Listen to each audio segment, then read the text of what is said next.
and welcome to yet another edition of Bernews Sports. Joining me on this edition is Branwen Smith-King, the Bermuda Olympic Association Secretary General. First of all, good morning, Branwen. How are you today? Good morning. Thank you, Earl. Nice to see you today. And yes. As we know, if this pandemic would have not kind of put a damper on 2020, we would have been in Tokyo preparing for the opening ceremony of the Olympic Games. But administratively, how are things going to ensure that all is well and ready for 2021?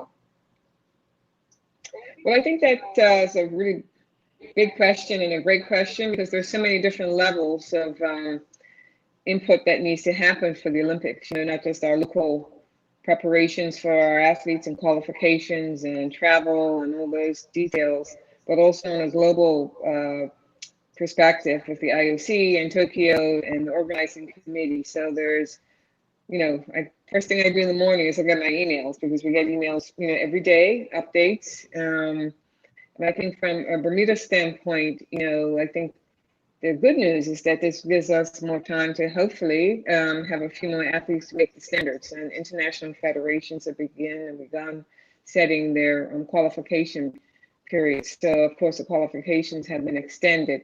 And so we look forward to the possibility of having a few more athletes join Annabelle. And, you know, obviously Flora hasn't been named, but she's going to be competing next year, all going well. So there's lots of moving parts, and having been in this position for, you know, just about 6 months. You know, I started in February, and then March, you know, this pandemic started. So it's given me some opportunity to learn and understand processes and administrative things that are expected of me. And, you know, following the Olympic charter and the Olympic expectations from the IOC. So there's, you know, as a small country, you know, we still have a lot to do, but I can't imagine the bigger countries that have probably already sent equipment and merchandise to Tokyo, you know, and confirm reimbursements. You know, we're not in that type of position. So the fine details of hosting an Olympic Games or any international competition is massive. And you know, we feel it as a small country, you know, just adjusting our schedule. So there's a lot to do, but I think, you know, for our country, I think the greatest benefit is that it opens up the door for more time for athletes to prepare, recover from injury, and perhaps change their goals and say, hey, you know, I have some more time to do my training and my in-season, other season competition, to try to meet those standards. So I think that's probably the bright side for us. Being from a small country, how much can we do to level the playing field when it comes to administrative wise? Because obviously, like you said, the bigger countries would have already sent equipment, they would have been in top gear preparation for the games on the administrative side. How does the IOC level that playing field? Because obviously it's a big, massive funding aspect of it all, isn't it? Right. So, you know, what I've learned a tremendous amount, even though I knew a little bit before, but you know, my growth curve has been huge, and everything comes to funding, you know, and the quadrennial, as we know, you know, we've extended the Tokyo 2020 to next year. And so, you know, it obviously is really important that we try to have these games because of, you know, all the television rights and sponsorships and all that are the funds that get trickled down to all the NOCs throughout the world. And that supports our programs and our, you know, our athletes, some of our athletes and some of our coaching, some programs that we run, you know, Women in Sports, Sport for All, you know, the community type programs that we put on, but most importantly, you know, trying to develop our young athletes and providing our elite athletes the opportunity to travel and compete around the world and pay for their travel and, you know, compete against, you know, athletes where they'll be seen at the Olympics. So the financial component, you know, right now the IOC has continued their Olympic solidarity is where most of the funding comes from. And that will continue and is continuing, it's being extended. And, you know, Bermuda Olympic Association, and we apply for those funds in different categories, obviously. And right now, those are pretty steady. We don't know yet what will happen next year, like every other organization throughout Bermuda and throughout the world, how the funding will look next year. But I will say, from a administrative standpoint, the financial part is somewhat status quo, but we're very reluctant to plan beyond this year because we don't know what's going to happen. And so we have to have a backup plan. And actually, this is great timing because I'm working on a one-year plan, so that we can continue to do the great work that the BOA does with the financial support that we get from government and local organizations in Bermuda. We need to keep this going. Sport is the way, as we know, of bringing people together. And, I got up this morning and I watched the baseball, highlights and, a picture. Did he intentionally hit the bat or not? I miss all of that, and can't wait for the football season to start. That is, American football. So sport is a way of bringing us together and bringing the world together. And the Olympics is a spectacle of that. And so the financial component, is really important for small countries like Bermuda. And I will say the IOC, from the times I was an athlete or before I even left Bermuda many years ago, they have a priority to try to help countries that may not have the resources, whether it's a small country, a country from a war-torn part of the world, or where the economic situation is really dire. And they have refugee programs. So there's a broad section of support for sport throughout the world, and they have expanded the support for sport at every level, and trying to promote it in countries where sport may not be as, for instance, for women in certain countries, providing programs for women to be able to train and excel in sport, where in the past they may not have had those opportunities, and a lot of those opportunities maybe because of the religious situation or the economic situation in the country. So the IC is really, I call it like a social justice part of their program, is really providing opportunities so that no child gets left behind, no athlete gets left behind. And that's why it's important for our small countries like Bermuda to have administrators, because I don't know how the BLA did it before I got here. Hats off to them. Everything was volunteer, but it takes time to apply for grants, to make sure that you're, asking the right questions so that we can hopefully get some funding. So, sport is sport, but we can't support it without funds. And in Bermuda, our athletes, have to travel off the island. Most of them are training overseas, added expense there. They need to be in an environment where they're getting the best coaching and the best facilities and opportunities to master their craft as elite athletes. And so it takes money. And, we'll know better next year this time, how the Olympics, how Tokyo makes out, if indeed it does take place. I'm an optimist, so I'm planning for it. You and I would be there now if it wasn't for the pandemic. So, but we have to be positive and think that even if the games are pared down a bit, which they have indicated, that it's important that they try to have the Olympics. The world looks forward to this every 4 years, so we'll see. Yeah. How much has sport changed since you went to Springfield College to today? Oh, that's a dissertation, Earl. And I would say, having worked in intercollegiate athletics most of my career, professional career, I can make many parallels between that and elite athletes. In college, they have all the support services they have. Sometimes in Bermuda, our athletes don't have all those services. And one of my goals is to try to, make sure we get to the level where we can provide more services for our athletes. But I would say if I could pick one thing that's changed about sport is the professionalism of it, because back in the day, you had to be amateur, and athletes were getting paid under the table. And then they opened that up. I can't remember what year it was, but it was many years ago. The professional athletes indeed can be Olympians in most sports.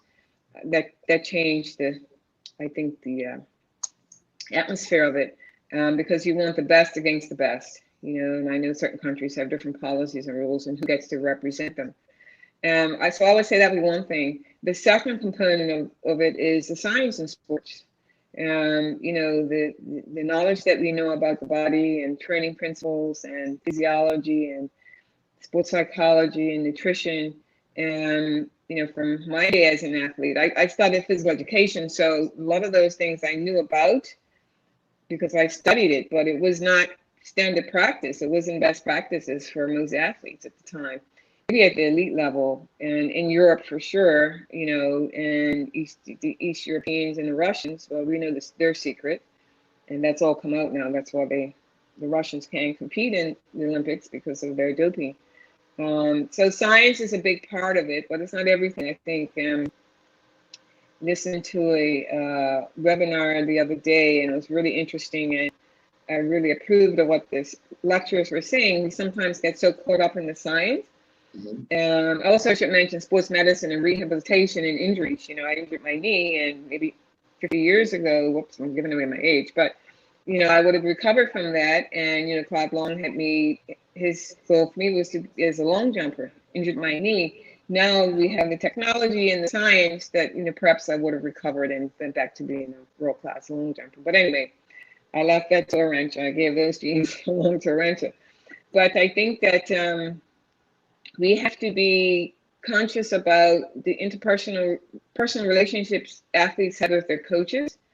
And that's a lot of the work, that I did as an administrator once I, retired from coaching at the university, was spending a lot of time with our athletes and coaches and developing the areas where athletes need support, not just the sports psychology, but the mental health piece, their development as individuals. We have to remember, our athletes are young. We're very fortunate. We have like Flora and Tyrone, they're professional athletes. Most of our athletes who strive to compete at a higher level, they're human beings, and they're not going to be a triathlete for life.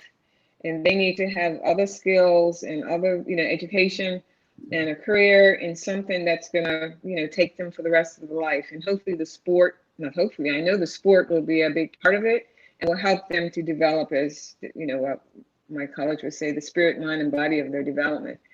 And so I spent a lot of time with our coaches, and that's why I love Division III, because we didn't give athletic scholarships, but our teams were very, very competitive. And, Tufts was top 5 in the country for a D3 school. I saw that change from, sport, just come out and throw the ball out, to, we're competing for athletes who are ranked really high in the country, team and individual sports, because they want to come to a school where they get a very high academic experience as well as very high athletic experience, and that's on different levels. And so the whole person for me is really important. I think I heard the program yesterday, cricket, and I just taught the beginning of it.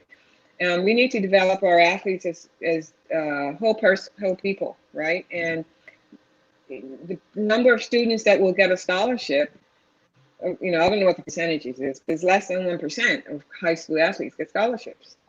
And so it's really important that they have something to fall back on. I think it's great that they, want to aspire to be a student athlete. I will use that word. But it's very difficult. It's very challenging. And, we were competing with Canadians and American athletes to get into college. This is a little off topic, but I think is important. Many of these student athletes have resources that our students may not have in Bermuda. And so one of the things I'd like to see is, as our sport federations, working with young people, is making sure that they go to school, they do their homework. And I had two daughters that went to Division I schools, and Adrian and we only cared about them, to be honest. Of course, we love the sports, but it was all about the books. And you can't go anywhere unless you study. And you don't have to be an A student, but you do your very best, because you're not going to go very far, because there are rules and regulations about, competition and being recruited. So we need to continue to develop the whole individual, and life. It's a lifelong journey.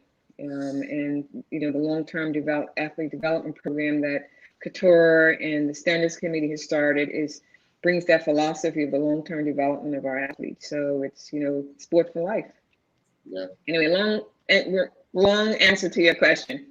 So No, I well, think I that's figured where it would be because of what you've accomplished. And yeah. what did your 35 years at Tufts teach you about the job you're in today?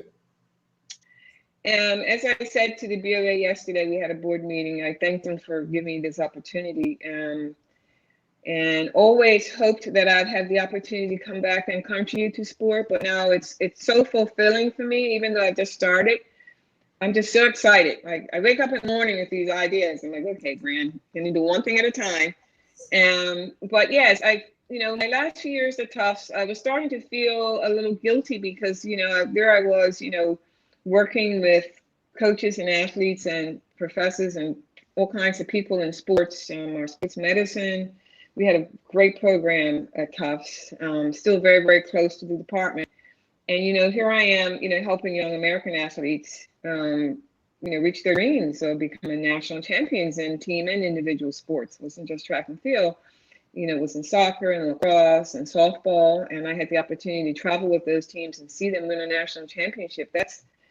That's the ultimate, and for our athletes. And I started feeling like, geez, I want to see this joy in Bermuda. I want to be part of, the development of sport for our athletes. And so for me, it was the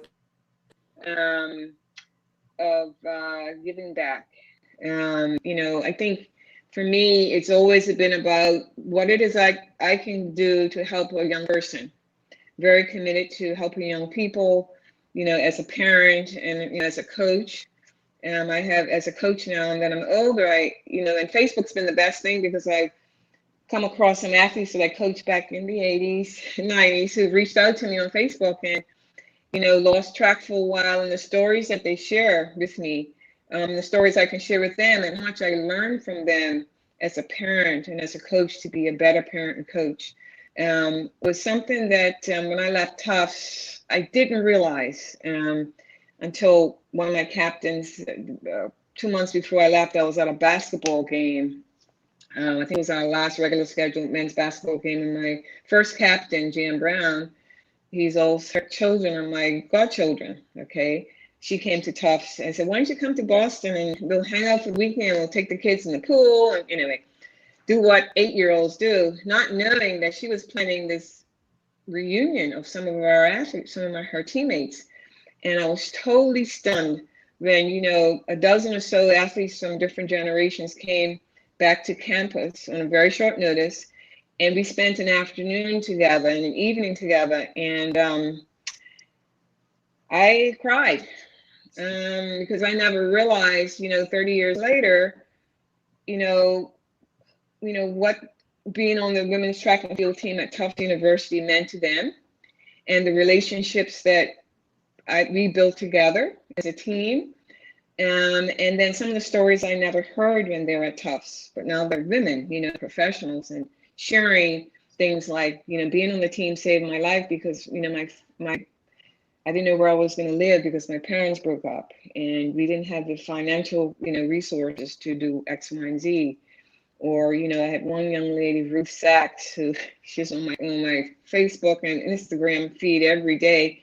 She was a lawyer and she changed her career to work in fitness and health. And a lot of that was related to the relationship she had as our cross country and track and field captain. And she had a life-changing experience many years ago. And she, and being an athlete, she's vibrant, this woman's in her 50s and she's doing yoga and doing things that I admire. So the fact that you have young people as coaches and administrators is tremendous. And I always took that very seriously. And, the athletes that I got to be friendly with over the years at Tufts, it meant everything to me. And I look back and say, gee, how did I do that? And I had 2 children under the age of 3. Well, it was Adrian, he was my rock. Right. And I loved every minute of it. And so I think bringing that back here, like some of my stories are starting to come back to me about, oh yeah, this is how I solved that problem. this is what we did at Tufts as a staff or as a team with my captains or with my assistant coaches. And so I want to pull some of those pieces back and see what we can do here in Bermuda, because we have some really hardworking folks in various sports throughout the island who volunteer their time. And so for me, it really is really truly a dream come true. And I'm not just saying that, but and Judy, Judy is our president. We play field hockey together at Worth Academy, and she hasn't changed a bit in all those years. So and I got to see Couture, compete as a diver, and so proud. I know her family is so proud of how she's developed into being a smart woman and being a leader within the BOA and running her diving camps, which I'm going to go up and see on Friday. Watch all those young people dive, and getting to meet and know David Sabir and all these people that have these wonderful opportunities to help Bermuda in sports. So it's not just about the BOA, it's about how we all work together. And, team and community means everything to me. We can't accomplish things unless we work together. So for me, I come to work and, I'm just like, okay, what's up for the day? And so it's really been wonderful. And I hope that, as time goes on, I can continue to draw from my experiences at Tufts as a coach and an administrator and help for the better of Bermuda, sport in Bermuda. How difficult is it as a parent to go to a major festival and see your daughter compete, and the fact that she has a coach and you're there as a parent, as a former athlete? Well, it's tough. When Arancha and Akila, because Akila, actually my older daughter, she was a Division I All-American at Brown University. She ran on the DMR, unexpectedly. The miler from Brown, her name escapes me, but anyway, she competed for the U.S. in the steeplechase, and Akila ran with her on the DMR because she could run a pretty good mile, and then of course Arancha, to see them compete at the highest level, it's just, of course you're proud. That's a given. You're so proud, but I feel like I'm there. I feel like I was giving birth again. You're anxious, you're nervous, and then I trusted their coaches. Rancha had a great coach. That's one of the reasons why she went to Stanford for the academics. That was number one. And fortunately, she had options, and so did Akila. But Ranchi was her coach. Thanks to Brian Wellman, I got the behind the scenes info on Coach Flo, and I know he was one that I could trust. And the night Arancha committed to Stanford, anything I said to the coach, I let her have the conversation because it was so far away from us, Boston to California. But we had to let her make the decision. I said to Coach Flo, I know where to find you, and that was it. I think in the 5 years she was there, I probably called him once or twice at the most, and that was his job. So I totally trusted him. And same with Akila, she went through some coaching transitions at Brown. And it wasn't until her sophomore year she started calling me about some issues because I had a transition. And I said, well, you have to trust your coach. You have to go speak to your coach. If you don't like the workout, you don't think it's right, because she kind of knew a little bit about training, and to have those discussions with your coach. So my role was a parent, not to be their coach. But I just remember being in London. We went, Adrian and I went, and my cousin Jackie came along. And, we got our tickets. Thank goodness we were able to get the 2 tickets you get as parents. And there she is on the runway. I didn't even know. I didn't know how to remember any of it, Earl, because I was just so nervous. But you know what? I had to do some visualization and say, okay, hey, this is a once in a lifetime opportunity. And I knew she was ready. And her coach was there. Brian was there, I believe. Yeah, Brian was there. You just have to, it was the pride wearing the Bermuda uniform, and just seeing her compete, with confidence and an aura that, I belong here. And we were so happy for her. She was not happy because she missed the final, by 2 centimeters. Yeah. And then she tied for 12th with a Turkish athlete. And she was not a happy camper. when we saw her after, she was livid. And I said to her, well, you beat the previous gold medalist. You know, I'm looking at all the positives. Right. And the gold medalist and quite a few other world champion, who placed in world championships. And I got a half a smile from her because that's a rancher, you know. But her goal was to make the final. And so the next day when they had the final, Earl, I don't know if you know this, but only 11 of the young women showed up, 11 of the 12. Right. And it wasn't until I think it was November of that year, 2012, I saw a post where the 12th athlete tested positive. That's it, right. Okay. And that, you know, robbed her the opportunity of being an Olympic finalist and also for possible endorsements, you know, and so we can personally relate to that. So, you know, but as like I told her, you know, she had, you know, her academic career to fall on. But, you know, for me, for us, as a family, you know, it's, you know, you set high standards for yourself and you hope your children will follow suit and set their own path. And it was important to me to do the best I could for both of them to set their own path as athletes, because they were quite actually good soccer players. I don't know if you know that. Yeah. Arantxa could have been a Division I soccer player. And so they did all the ODP in the summers. That's why some summers we didn't come back, and she was traveling all over the place playing for the state of Massachusetts. And in the back of my mind, like, yeah, just get the soccer out of your system, you know, and football. You know, she could always come back and play for Bermuda. But the deciding point for Arantxa and Kira, I think, was the opportunity as an individual sport. You could sit on a bench if you're the striker or the defender, and you may think you're the best thing on next to sliced cheese, but if the coach doesn't think so, you're sitting on that bench keeping it warm. In track and field, if you can jump 21 feet, you're going to be ranked in the top 30, 40 in the world. Right. You know, and so I think as a parent, it's challenging, and you know, hopefully at some point, you know, I've done a lot of research and teaching in this area of youth sports.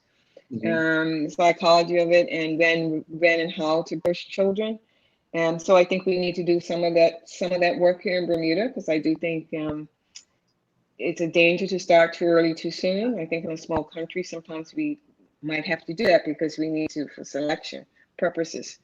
So anyway, so as a parent, you know, you just want your kids to be happy, and for us, I just wanted Arantxa and Akila to be happy and to challenge themselves as young Black women to be the best that they can be, because I knew, you know, once their sports careers would be over, you know, they would be in a community and environment in the workplace where they would have to make tough decisions and speak up for themselves and be assertive women and in the workplace, and so and to hold on.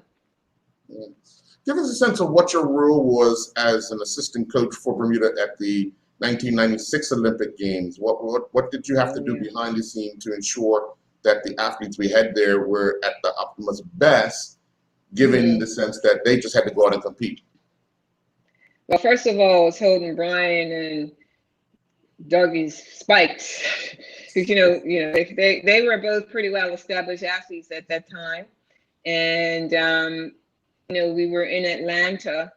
And I give credit to our athletes, because, you know, the BNA and the track and field athletes who I've worked with, so I can speak from that perspective, is that, you know, they're very seasoned athletes. And so they not only competed at the highest level in the collegiate ranks in the United States, they've also competed at the highest ranks throughout the world championships, you know, Pan Am Games, you know, Olympics. And so really, when you get selected for something like that, unless you're their personal coach, you really have a spike holder, the bag holder. And you make sure that they have everything they need. I just remember making sure they were hydrated and going and finding a little grocery store, and, you know, the little things, you know, making sure they had the right size spikes and making sure they were up and ready for practice, and doing all the things that they needed to do to achieve their goals. And I think when you get to that point, they've done all the work. They've done all the work with their personal coaches. They've done all the preseason training and worked through the injuries and the weight room workouts and the early morning beach runs and all those things we used to do. They've done all that. When they get to the competition, I believe that, they fine tune And, in that case, for me, it was just really supporting them, giving them what they needed, and I have a story just came to me that, the bombing occurred in Atlanta. Yes. Yes. And, Mr. Bichard, we all know Philip Bichard was the man when it came to being chef de mission. Knocked on my door that early morning, and I didn't hear it. And, it was a travesty. But the next day was the men's 10K. An Ethiopian runner, I believe it was, the Kelly was trying to break the world record. And so, as track and field nut as he is, Mr. Brian Wellman says, "Hey, Bran, we're going to go watch the race." And, we were all very nervous because we didn't know, where this bomb came from, if people would even show up at the event, if they would even continue with the events. And so we decided that, we're going to go watch this guy run because this is a once in a lifetime opportunity. And if if this is it for us, then we're happy, And Brian and I, I'll never forget that. Brian and I got like front row seats that day, and I'll never forget that, because it was a betwixt and between feeling of fear versus, the joy and the opportunity to see this amazing athlete run the 10,000. I don't remember his times or anything, but it was worth every minute of it. And so for me, working with the athletes, it's always a great opportunity because I learned so much from them. Yeah. Well, Branwen, I do want to thank you for your time here, reminiscing about your time as an administrator and currently as an administrator, as well as looking ahead. We've got to look forward to 2021 because, as in all the Tokyo press, even though the ones that are saying 1 out of 4 people in Japan don't think the game's going to come off, but I know they're working diligently to make sure that the athletes who have worked so hard to put themselves in a position to qualify for the games, are at the games next year, because we know then it's only a 3-year cycle for the next Olympic Games, which obviously is a new challenge for athletes and their coaches. Yeah. Yes, I think, the fact that they have 3 years to prepare, it's, we just have to adjust. And I think, some of our senior most athletes, I think it's probably a challenge to look beyond next year. But the Olympic movement will continue, and Olympism will always be part of, from my life and what we do here at the Bermuda Olympic Association. And, the folks that work here and the folks that are on our committees and on the executive board are very impressive people and commit their time and energy and as volunteers, and they really do have the interest of the athletes in mind. And so for me, it's a joy to be part of this, of the Olympic movement. I studied this in grad school, and so I kind of feel like I've gone full circle. And I look forward to, Tokyo next year and having you there as well. And so let's hope and pray that things, the pandemic, they find a vaccine, and we're able to continue with, the greatest show on earth, as I call it. All right. Well, thank you again very much. Thank you. Yeah. Well, Take folks, care. that's it for the Bernews Sports Show here. Do enjoy the rest of your day.